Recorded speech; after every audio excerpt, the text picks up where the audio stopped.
Hi guys, welcome back to my channel. I'm Nina. I'm excited to be in your living rooms again this Sunday. And today we're going to talk about something that is very, very important. And those are the design trends that you are going to want to leave behind in 2025. And the greatest things that are happening in 26. You don't want to miss it. Let's go.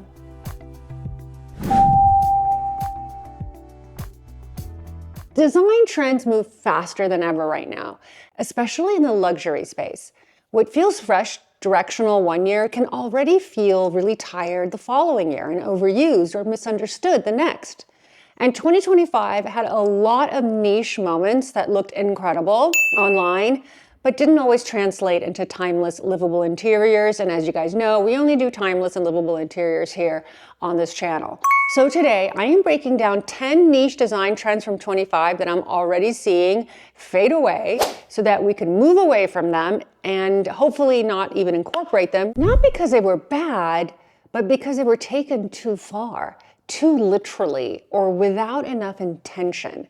So let me get into the specifics. You're not going to want to miss all these details, and make sure and stay for the very last one, which is going to be the most important and probably our biggest takeaway. 1, boneless couches. So this year, TikTok was completely flooded with boneless couches. Shapeless sofas dominated feeds and showrooms alike.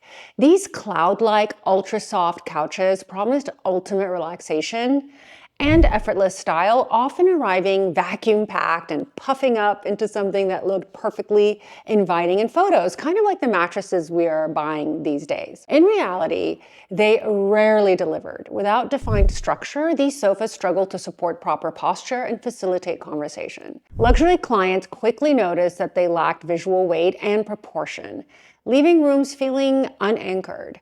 Over time, the soft, formless cushions would sag, compromising both comfort and longevity. So the shift we're seeing now emphasizes sofas with both elegance and integrity. I would say we are seeing a lot more tailored cushions, subtle curves, and consolidated craftsmanship allow pieces to feel approachable without sacrificing structure. So comfort remains crucial. That is not up for discussion, but it's now paired with presence and scale, creating rooms that feel intentional, that feel layered and ready for everyday life. Next, we're going to talk about the sterling silver hardware revival. Last year, sterling silver finishes made a dramatic return. After a long stretch of interiors dominated by warm metals and gold, designers and homeowners alike gravitated toward the crisp reflection, quality of polished silver, faucets, cabinet pulls, lighting textures. It was very refreshing, and it was everywhere. The finish evoked a sense of nostalgia while feeling fresh and modern in photos. So in practice, though, the ubiquity of the silver started to lose its charm, which is so heartbreaking. When every surface gleamed in the same cool tones, the effect often felt overdone and impersonal, and it also became it almost became like a cut and paste that every sort of influencer and every designer was doing, and it was just too much. Whenever something becomes overly played, it loses its specialness. So the emerging approach for 2026 favors balance and subtlety.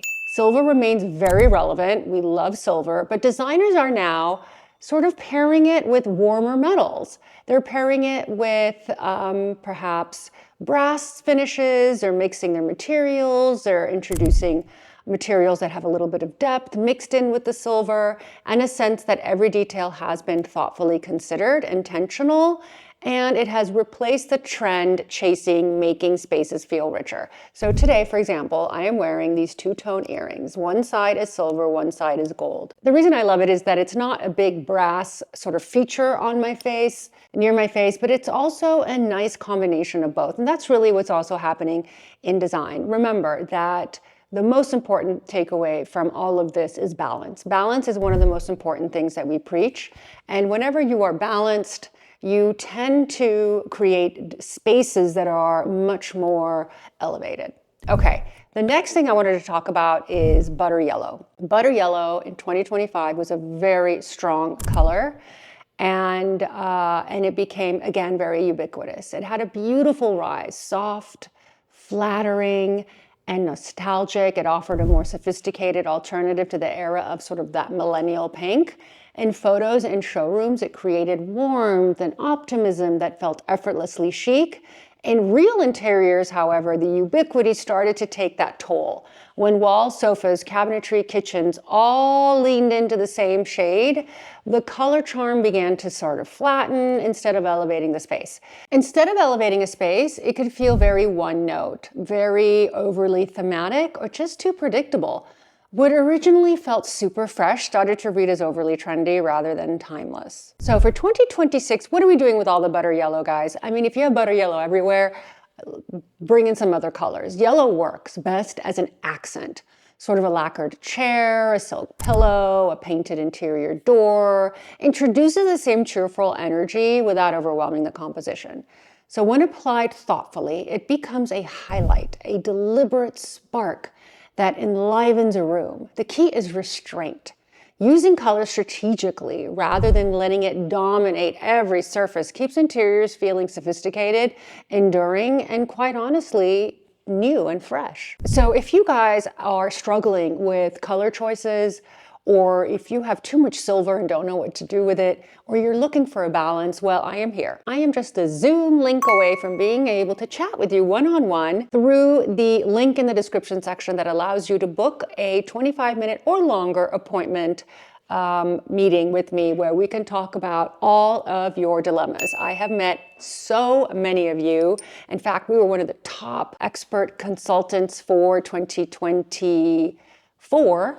And I believe we're going to be one of the top experts for 2025. And this allows us to really dive into your project. And I have saved so many of you, so many problems, money, and have solved a lot of your issues. So if you are struggling with something or need my advice, I am here for you. Just click the link in the description section. My Zoom calendar will pop up and we can be on a one-on-one. Next issue that we're seeing is the overly overdone, literal quiet luxury trend. So as you guys see, I'm still wearing my quiet luxury outfit because it is a look that I have espoused for many decades.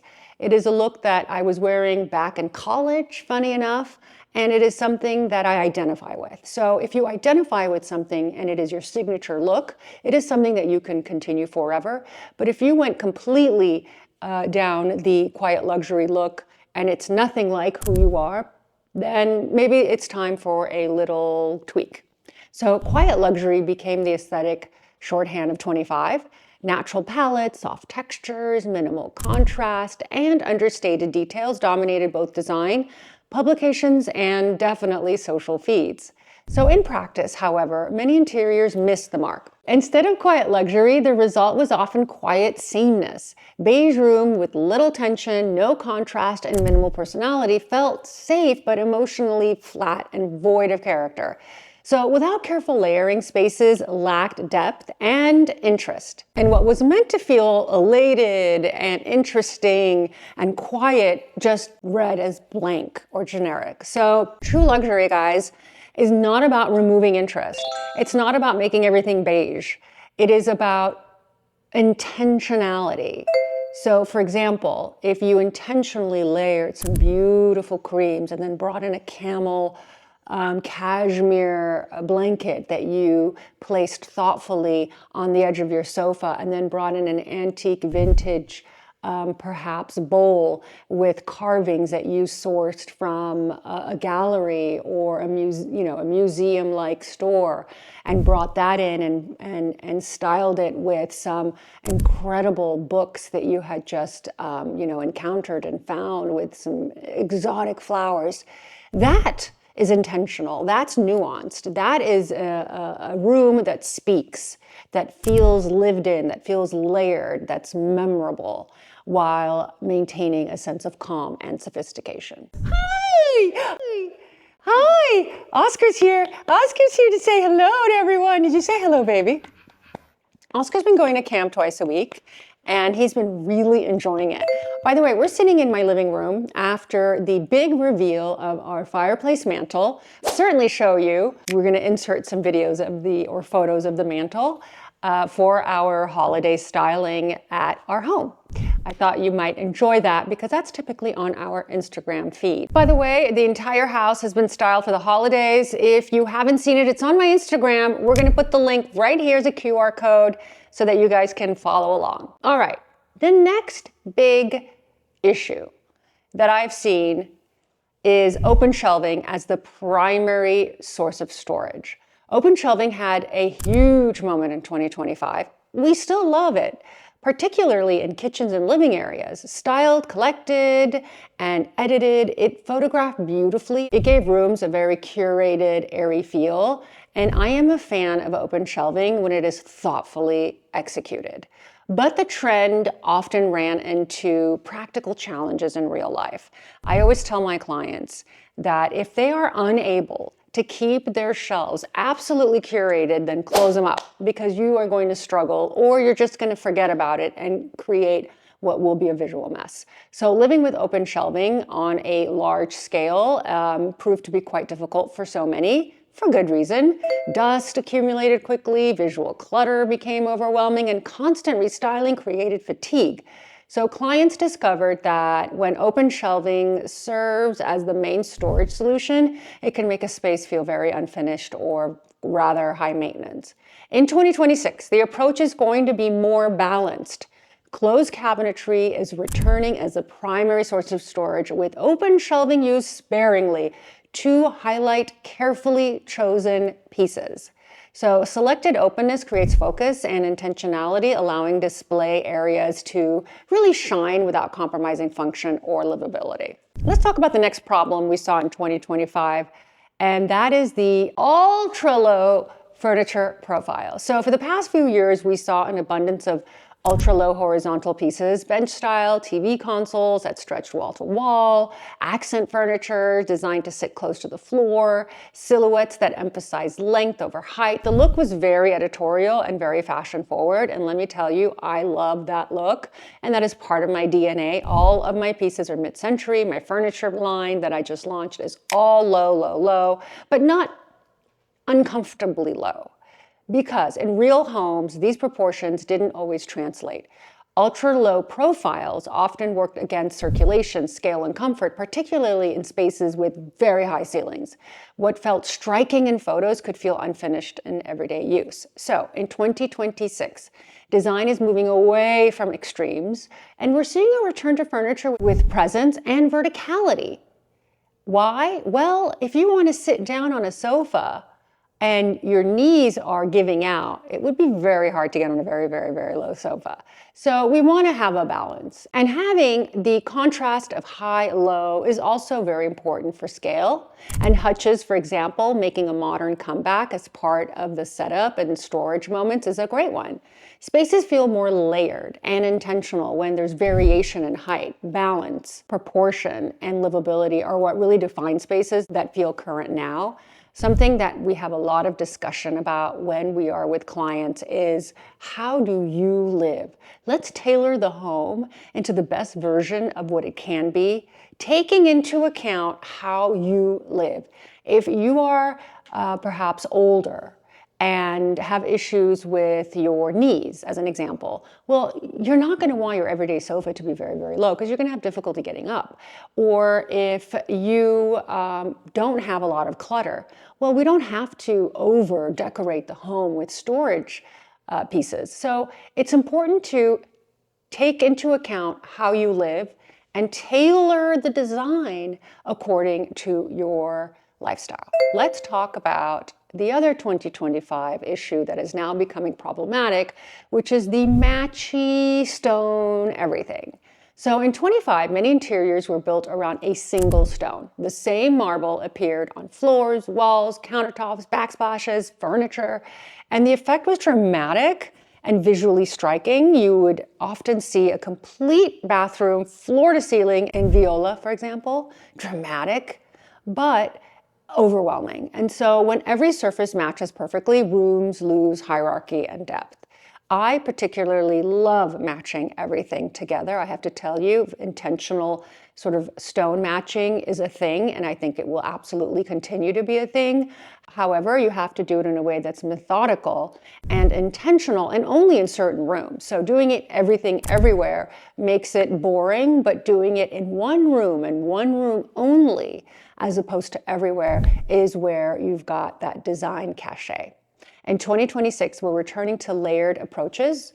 One hero stone remains the focal point, but it is paired with softer materials such as wood and plaster or fabric. Contrasting textures and colors allow stone to shine, giving rooms dimension and creating interiors that feel intentional, balanced, and approachable. Okay, guys, we're going to be talking about number 8. The best is yet to come. We're only 2 away from my biggest takeaway in 2025.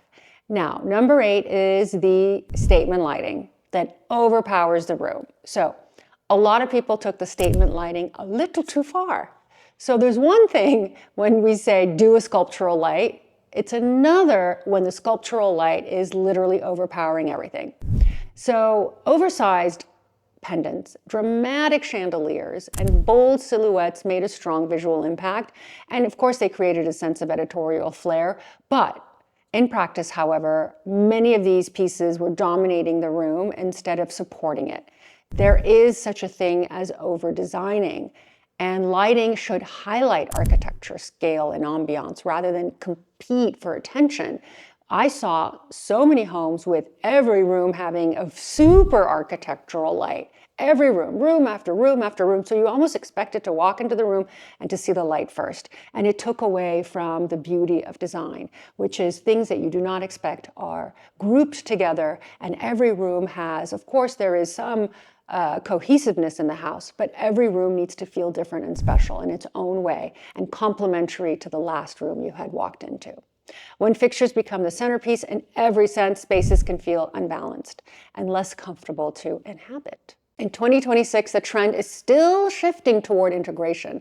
Lighting is being layered thoughtfully with plaster fixtures, architectural sconces, and ambient solutions that support the overall design, similar to what was happening in 25. However, fixtures now enhance the room while contributing to harmony and atmosphere, creating interiors that feel curated, cohesive, and definitely livable. All right, the penultimate, hyper-themed rooms. There's something fun about a hyper-themed room, and I would tend to do those in perhaps a nursery. Rooms designed around sort of a single concept, a color, a decade, a reference image taken to literally is what the problem is.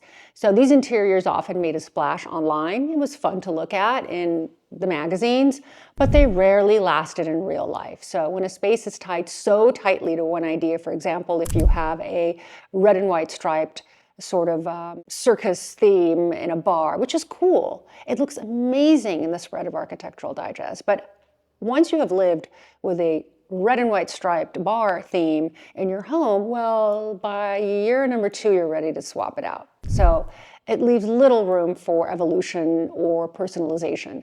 Luxury interiors are meant to adapt as homeowners' tastes and lifestyles change, because trust me, I've lived it. Your taste changes over time, it becomes more refined, and you want to be able to make changes in your home without really starting absolutely from scratch. In 26, the focus is shifting towards spaces that feel collected over time, layering meaningful objects that are collected from your travels, diverse materials, and certainly subtle references create depth and character without feeling very forced. So rooms designed this way remain visually compelling while allowing the home to grow and to evolve as one does as well. Now, before we move into the last prediction, make sure and subscribe. It means the world to my team and I. We've worked tirelessly this year to give you guys really good content at no cost to you, but at a great cost and time to us. And we do it because, to be honest, I have a very strong sense of giving back. I always want to share whatever it is that I learn, resources and sources that most people gatekeep, because I want you guys to have value added from my content. There's no point in you guys looking at my work and saying, oh, that's pretty. No. What's important to me is for you to think of me when you're designing. Have me as sort of a voice in the back of your head that allows you to make decisions. And the way you can do that is by us giving you the information and helping to provide and spread the word. And so a meaningful way for you guys to thank us back would be to push subscribe. It doesn't cost a thing. It means the world to us. And we really want it, guys. We want it because we care and we love you. And this could be your Christmas present, your holiday present, your Hanukkah present, or whatever religion you may be, gift to us. Last but not least, are you guys ready for this? I am. Pattern drenching. I have to say this one hurts a little because I do love pattern drenching. When done well, it can still be incredibly emotional and transportive. However, in 25, people took this just too far. Covering every surface in the same motif overwhelmed the eye. There is no visual hierarchy, no pause, and no sense of sophistication. So I love it when designers introduce a trend and then people just go wild with it, I should say. So rooms can start to feel more like a wallpaper showroom than a curated interior. And I know you guys know what I'm talking about. So the maximalism of 26 calls for more editing rather than less. Pattern still has a very important place, and it always will, but it needs contrast. Restraint, intention, thoughtful application allows a space to feel layered and dynamic while remaining livable and elevated. The good news is that color drenching still works beautifully, thank God. Using a single color and varying shades continues to create impact and timelessness that appeals in such a beautiful way. And, design is cyclical, just as is fashion, just as is our earth. We've got seasons for a reason. We get tired of spring, and the next thing you know, it's summer, and then we have the beautiful fall, and it's the same thing in design. We had many, many years of ultra white, everything white, white, white, white, white, which now turned into color, color, color, color. And let me tell you, in approximately 5 years, we're going to go back to all white interiors. I know it's hard to believe, but it's a cycle. And we keep evolving. So what is my takeaway from all of this is that interiors should never be trend-led. They're edited, they're personal, and they're deeply intentional. Your personality needs to shine in your home. You don't want to walk into a space that looks like, oh, this looks like Susie Smith rather than who you are. You don't want it to look like, oh, this looks like the catalog that I just saw that arrived in my home, that very thick catalog. This looks like you. Your home must reflect a version of you, the best version of you. And that is, to me, luxury design is where it is headed. Make sure to like and subscribe. I'll see you guys in the next one. I hope you enjoyed this one. Sound off. Let me know if this made sense and if you agree with any of these. I love you guys. You make my life. I'm grateful to you. If it wasn't for you guys, I wouldn't be sitting on the sofa. So let this be known that you are a very important part of our journey, my journey, and I am very grateful. Have a good one, and we'll see you here next week.